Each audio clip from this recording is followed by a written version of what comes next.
I begin this year's Christmas message with a quote from Kofi Annan, the former Secretary General of the United Nations. Tolerance, intercultural dialogue, and respect for diversity are more essential than ever in a world where people are becoming more and more closely interconnected.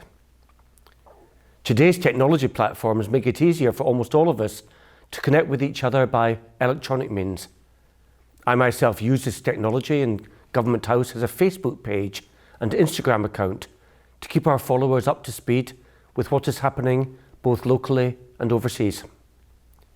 The majority of time, this interconnectivity is helpful by keeping us up to date with family and friends overseas, and by the quick dissemination of public health and safety information during crises.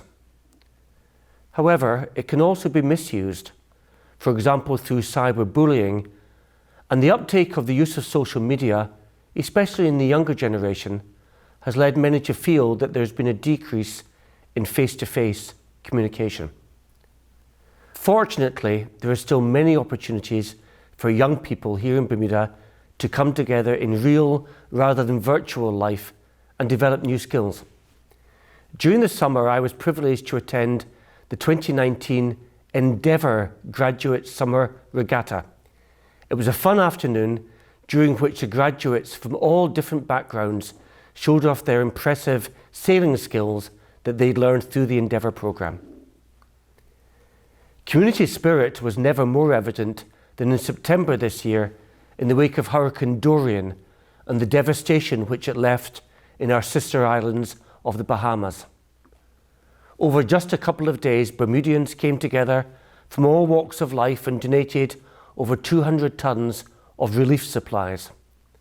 The Royal Naval ship HMS Protector, which was in Bermuda at the time, generously transported as much of the donations as it was able to take. In little over a week, the people of Bahamas received the first 100 tons of much-needed aid and supplies from Bermuda. It wasn't just individuals who answered the call. Many of our companies also stepped up and did their bit to support the humanitarian relief effort as well. I pay tribute to all those who helped with their generosity. As an island, we also offered our condolences and support to the people of New Zealand after 50 people were killed in terrorist shooting attacks at mosques in Christchurch. After the attacks, I, together with Minister of National Security Wayne Keynes, visited mosques across Bermuda to show our solidarity and support for the local Muslim community. At a special church service, I also joined in showing support for the people of Sri Lanka after over 250 people were killed in that country in a series of coordinated terrorist suicide bombings.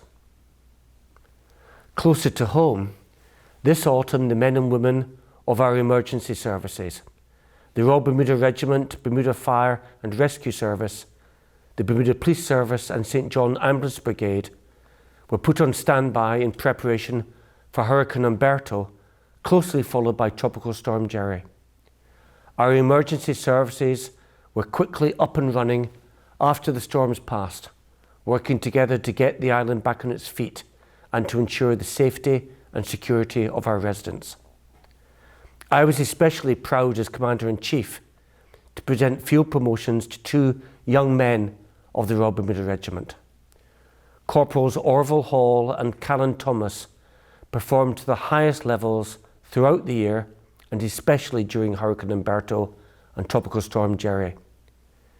They fully demonstrated the regiment's core values, displaying determination, selfless commitment, dependability and care for their colleagues.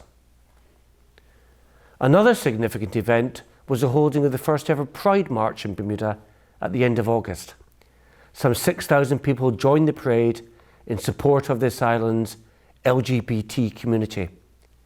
It was a peaceful and happy occasion for those involved, taking place in line with the rights of freedom of assembly, freedom of conscience and freedom of expression, which all groups enjoy under Bermuda's Constitution and international human rights conventions.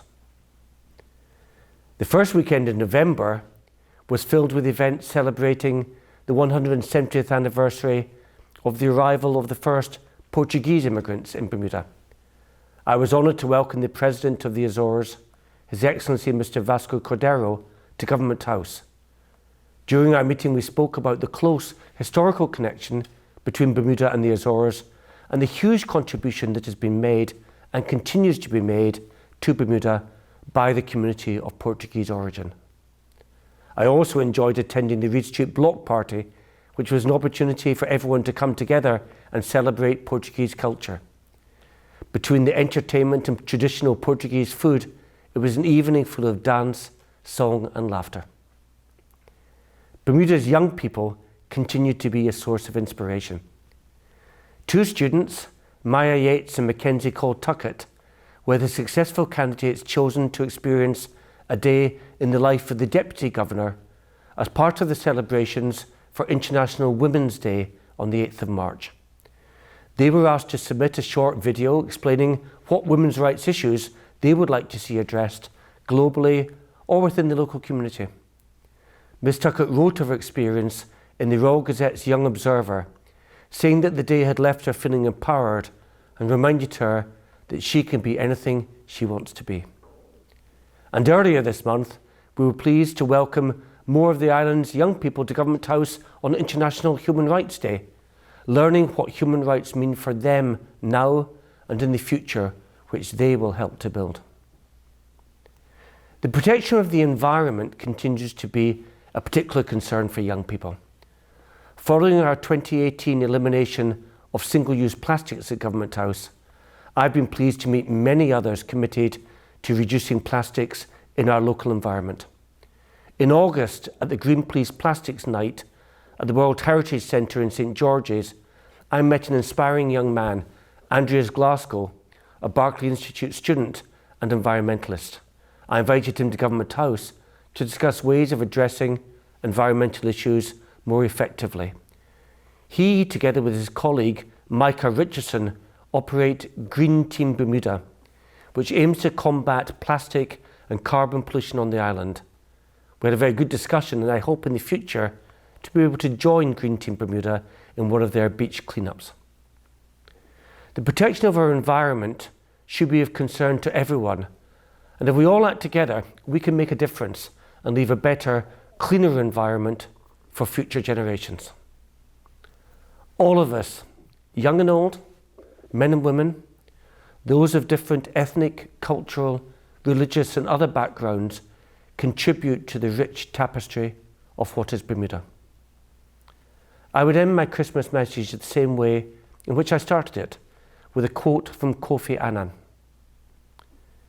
People of different religions and cultures live side by side in almost every part of the world, and most of us have overlapping identities which unite us with very different groups. We can love what we are without hating what and who we are not. We can thrive in our own tradition, even as we learn from others and come to respect their teachings.